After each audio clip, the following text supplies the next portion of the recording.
بسم اللہ الرحمن الرحیم۔ السلام علیکم ورحمۃ اللہ وبرکاتہ۔ دوستو، کیا آپ جانتے ہیں کہ سال میں ایک رات ایک ایسی آتی ہے جب اللہ تعالیٰ آسمان دنیا پر خاص تجلی فرماتا ہے، جب لاکھوں لوگوں کو جہنم سے اللہ تعالیٰ آزاد فرماتا ہے۔ جی ہاں، یہ رات ہے شب برات، اور یہ رات 2026 میں کب آ رہی ہے؟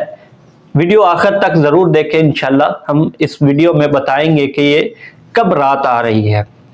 شب برات کیا ہے؟ شب برات یعنی نجات والی یہ رات ہے۔ یہ شعبان کی 15ویں رات ہے، جو اسلامی کیلنڈر میں انتہائی برکت والی راتوں میں سے ایک رات ہے۔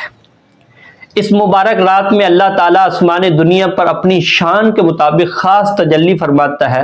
احادیث مبارکہ میں آتا ہے کہ اللہ تبارک و تعالیٰ اپنے بندوں کی طرف خاص توجہ فرماتا ہے اور بندوں کو جہنم سے آزاد فرماتا ہے۔ رسول اللہ صلی اللہ تعالیٰ علیہ وسلم نے فرمایا کہ اس رات میں اللہ تعالیٰ بنی کلب کی بکریوں کی بالوں کی برابر، یعنی ان کی تعداد کے برابر اللہ تعالیٰ لوگوں کو جہنم سے آزاد فرماتا ہے۔ سبحان اللہ، کتنی عظیم یہ رات ہے۔ بنی کلب ایک قبیلہ تھا جو بکریوں کی بڑی تعداد رکھتا تھا، تو سوچے ذرا کتنے لوگوں کی اللہ تعالیٰ مغفرت فرماتا ہے۔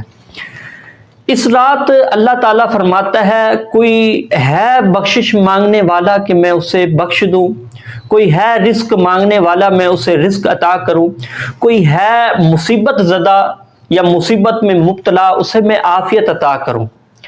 اس رات آئندہ سال کے لیے تقدیریں لکھی جاتی ہیں، کون پیدا ہوگا، کون فوت ہوگا، کس کو کتنا رزق ملے گا۔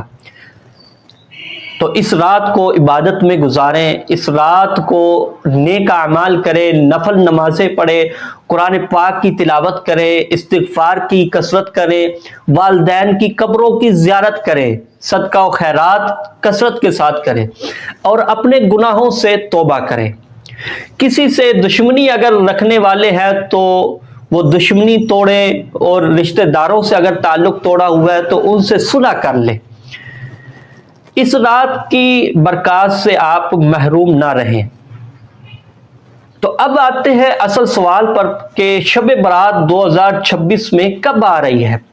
شب برات 2026 میں 3 فروری بروز منگل کی شام مغرب کے بعد سے شروع ہوگی اور 4 فروری بروز بدھ طلوع آفتاب تک رہے گی۔ یاد رکھیں، اسلامی کیلنڈر میں رات دن سے پہلے شروع ہوتا ہے، اس لیے 3 فروری کی شام سے یہ مبارک رات شروع ہوگی۔ اگلے دن یعنی 4 فروری بروز بدھ کو 15 شعبان کا روزہ رکھا جائے گا، جو انتہائی فضیلت والا ہے۔ دوستو، اس مبارک رات کو غفلت میں نہ گزاریں، اللہ تعالیٰ سے دعا کریں کہ ہم سب کو اللہ تعالیٰ اس رات کی برکتوں سے مالا مال فرمائے، اور اللہ تعالیٰ ہماری بے حساب مغفرت فرمائے، اور جن کے والدین اس دنیا سے رخصت ہو گئے اپنے والدین کے لیے مغفرت کی دعا کریں۔ اگر یہ معلومات مفید لگے تو ویڈیو کو لائک کریں اور شیئر کریں تاکہ زیادہ سے زیادہ لوگ فائدہ اٹھا سکیں۔ السلام علیکم۔